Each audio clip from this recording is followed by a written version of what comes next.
Hello, I'm Stuart Baskin, pastor of First Presbyterian Church of Tyler, Texas, and this is your daily devotional for Friday, July 28th, 2023.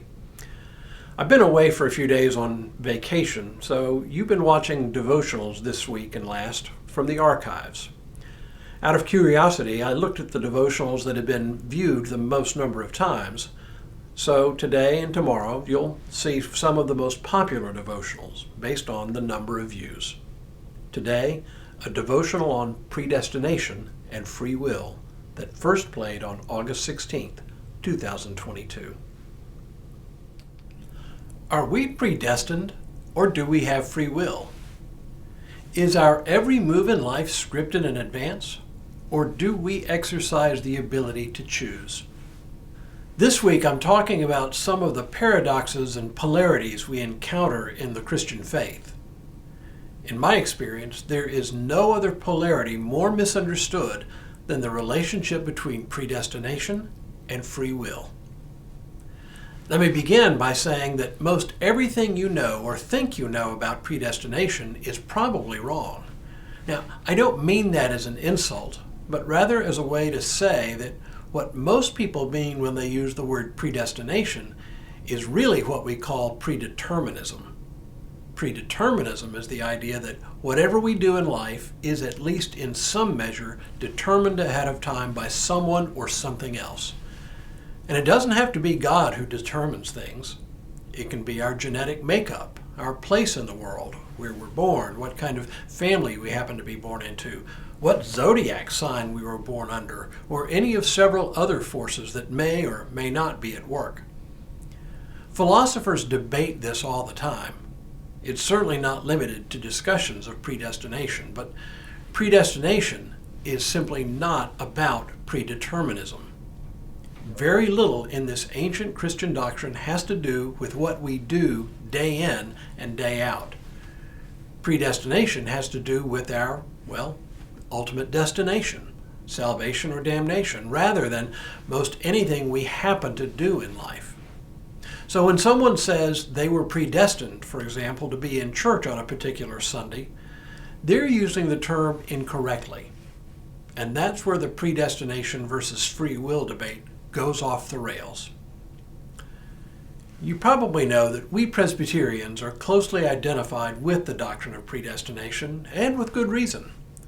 John Calvin made it an important part of his theology, which is carried on through today.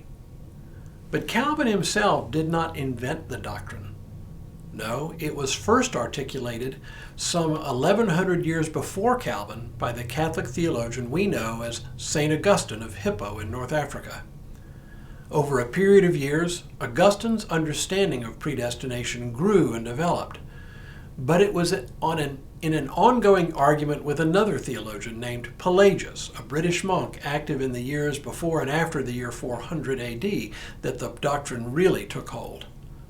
See, Pelagius held that we have a role to play in our own salvation through good works, that God will reward the virtuous and punish the wicked for their actions in life.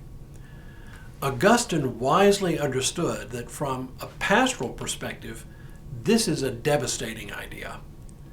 Because if our salvation depends on our actions, then we enter into a world of fear and anxiety.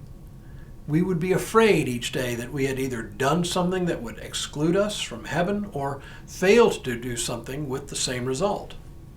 That fear would lead to a life of constant anxiety as we worried about our ultimate destiny. So for Augustine, predestination wasn't just a biblical doctrine, which it is, by the way. It was also a pastoral doctrine. If instead of worrying about whether our actions will disqualify us from heaven, we could learn to rely on the grace of God in our lives, our lives would be immeasurably better. But it's not just about relieving our anxiety. Augustine also knew that if we are constantly worried about our salvation, then we become profoundly, radically self-centered, because we become focused on ourselves and whether or not we are saved. By contrast, a life lived by grace is a life that's free to focus on other people and other things. More than that, When we become aware of God's grace, we tend to become grateful for that grace. In this understanding of predestination, there is wide open space for individual free will. We are free to do all kinds of things, and we are free to make mistakes, knowing that our mistakes do not condemn us to eternal damnation. The one thing we are not free to do is choose whether to be saved. That's the one and only thing. In this regard, the tension between predestination and free will turns out to be a false dichotomy. Predestination and free will coexist easily and comfortably. But here's the thing.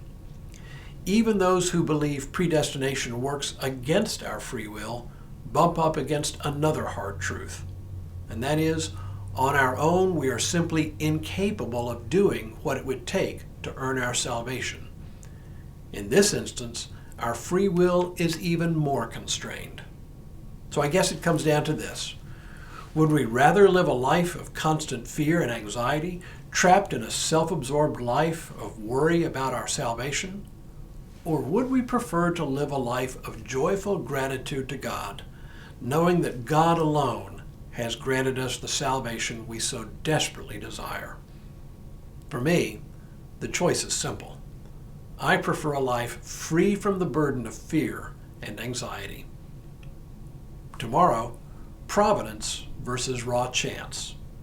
But for now, may God continue to bless you and keep you in all that you do this day and in all the days ahead.